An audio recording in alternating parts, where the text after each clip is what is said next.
Welcome to Bill's Aviation Podcast, where your stories are our stories. I'm a general aviation pilot, aviation writer, airplane builder, avionics developer, test pilot, and general screw-up. Usually my stories feature Joe and his merry band of miscreants. Due to the nature of this story, myself and my wife will be the stars. The purpose of these stories is to educate and entertain pilots. If you have a story you'd like to share anonymously, please contact me. Today's story is titled Swallow Hard, Engine Failure and Cruise. A friend of mine once said, "You won't know what kind of pilot you are until you have to handle an emergency."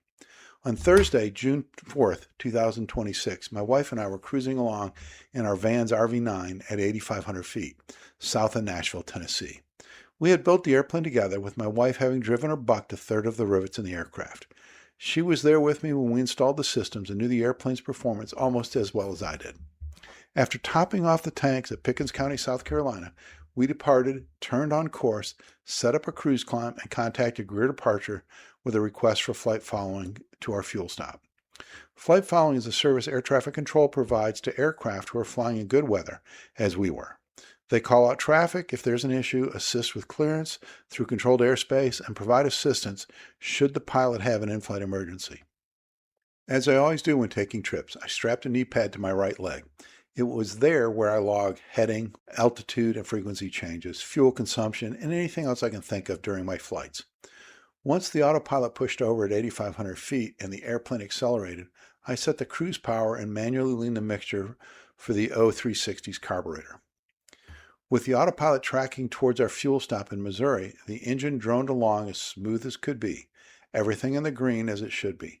My wife and I relaxed and enjoyed the scenery slowly passing under our wings. Then, an hour and 24 minutes into the flight, it happened. Pop! Brrr. "What was that?" my wife asked. "I'm not sure," I replied, and moved the throttle with no response from our now mortally wounded engine. "Is it serious?" my beautiful passenger asked. "Yes, it is very serious," I replied, never turning to look her in the eyes, as I didn't want to see how concerned she was, or for her to see the panic in my eyes. With less than an hour and 20 minutes left in the first leg of our trip, our flight was suddenly cut short by the gods of aerodynamics. 4 seconds after the pop, with the engine and plane noticeably slowing down, the engine shanking like a wet dog, and loud exhaust backfires occurring every few seconds, I disconnected the autopilot and performed a quick magneto check, hoping against hope that one of my ignitions had failed, only to find it didn't make any difference. Bummer. So much for an easy fix. I asked my very calm wife, "Did we hit a bird?" already knowing the answer. She replied very calmly, "I don't think so. I didn't see any feathers." Now that I have confirmed the engine has packed it in, it was time to do the aviate, navigate, and communicate thing. Taking a quick glance at the EFIS, I started a left turn towards Bomer Field, more commonly known as Shelbyville. Unless you're a stressed pilot calling ATC, then it's known as Boomer. 14 seconds after the first indication my engine was going to clean out my savings account, I made the call to ATC no pilot wants to make, but are thankful they did. Rather than listening to my voice recorded in the confines of my studio, aka spare bedroom, here's the recording from liveatc.net. Nashville Center, RV94 Whiskey Romeo, we got an emergency here. November 941 Whiskey Romeo, National Approach. Can you say it again, please? 1 Whiskey Romeo, we're going to declare an emergency. We got a bad vibration. Number 1 Whiskey Romeo, roger. Understand nature of emergency is a bad vibration on your engine. Are you able to maintain altitude? Negative. We're going to go for Brickyard 4639, contact National Approach 118.4, 18.4. negative. We're going to circle down here to Boomer. November 1 Whiskey Romeo, nearest emergency airport is 4 miles east of your position. That's going to be Shelbyville Airport. They have runway 18 and 36 that are 5,500 feet long asphalt. If you want to start a descent to the east, it's bearing 104 for 5.3 miles. That's 5.3 miles directly east. 1 Whiskey Romeo, we have in sight. 1 Whiskey Romeo, roger. The Unicom frequency for that airport is 122.8. 122.8. I'm going to hang on to you just for a moment if you can give me your souls on board. 2, and we've got 25 gallons. 2 souls on board, 25 gallons, roger. And 1 Whiskey Romeo, you do have the airport, the 1230, 4 miles. 1 Whiskey Romeo, we have the airport in sight. Number 1 Whiskey Romeo, roger. I'm showing aircraft just south of the airport going away from the airport. The other traffic is approaching the airport from the southeast. Are you okay with switching over to advisory and attempting landing there? Affirmative for 1 Whiskey Romeo. 1 Whiskey Romeo, roger. In any case, if you could, do you have time to copy a phone number, or do you need to go ahead and get over to advisory? Go ahead. Area code 61536. Let us know when you're on the ground. 615-367. Number 1 Whiskey Romeo, you can change over to the advisory frequency 122.8, and we'll talk to you when you get on the ground, sir. Thank you, sir. We'll be on 122.8. In short, with just over 1,300 hours since new, the engine hanging on the front of our van's RV9 packed it in. For those who don't know the lineup of RVs, the RV9 looks like most other side-by-side two-seat RVs, except it has a longer high aspect ratio wing with a custom John Rontz airfoil. My 0360 powered RV9 stalls in the high 40 knot range, and at 75% power can cruise a little over 175 knots, which puts it close to its VNE. I typically cruise our plane at 50 to 65% power, which yields between 150 and 165 knots true airspeed. On this flight, I had it dialed in for just under 160 knots and 8.8 gallons per hour. As ATC pointed out, the Shelbyville airport was 5.3 miles behind us. The 12-to-1 glide ratio on the RV9, along with the slow landing speeds, are two of the reasons I elected to build the RV9 over the short-wing aerobatic RVs many, many years ago. As soon as I was halfway through doing my 180-degree left-hand turn, I could see the Shelbyville airport. Being that close to a 5,500-foot airport that was 7,700 feet below us with a dead engine was a blessing. I knew we could make the runway, but in my head, I kept working through multiple scenarios on how I was going to get down and still line myself up for a safe landing.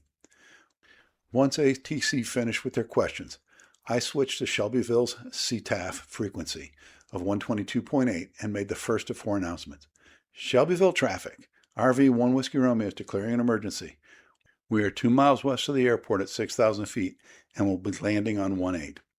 Once I made that call, all the flight school traffic in the area announced they were clearing out and making room for us. Thank goodness. With so much altitude to lose, I didn't bother aiming for best glide speed. Quite the contrary, I pointed the nose down.